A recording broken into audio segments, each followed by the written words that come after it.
नमस्कार, मी doctor Snehal hymns नवी मुंबईहून आपल्याबरोबर पेशंट आहे दिनेश पाटीलजी।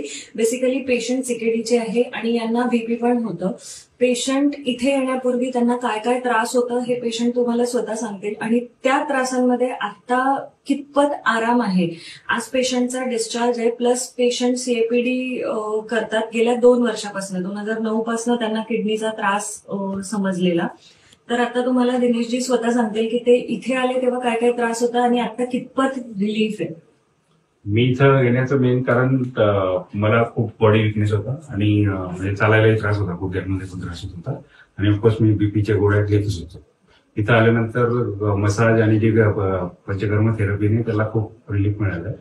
बीपीची गोळी पहिल्याच दिवशी मी बंद केली आणि बीपी बऱ्यापैकी कॉन्स्टंट आहे आणि आता बरंच फ्रेश वाटतंय।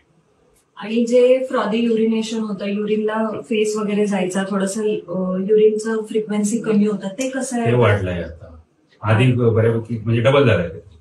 म्हणजे युरिनचं क्वांटिटी वाढली आहे आणि जे फेस होतं ते कमी झालंय। आता बरं वाटतंय, म्हणजे आले तेव्हा कसं वाटत होतं आणि आता कसं वाटतं? आलो तेव्हा खूपच थकल्यासारखं वाटायचं, म्हणजे चालायला इच्छा होत नव्हती। आता बरं वाटतं, फ्रेश वाटतंय। हो, फ्रेश वाटतंय, हलका हलका वाटतंय थोडं पंचकर्म आणि याचे डाएट ऑफकोर्स। हा जो व्हिडिओ प्रेक्षक बघतात आहे त्यांना तुम्ही काय सांगणार?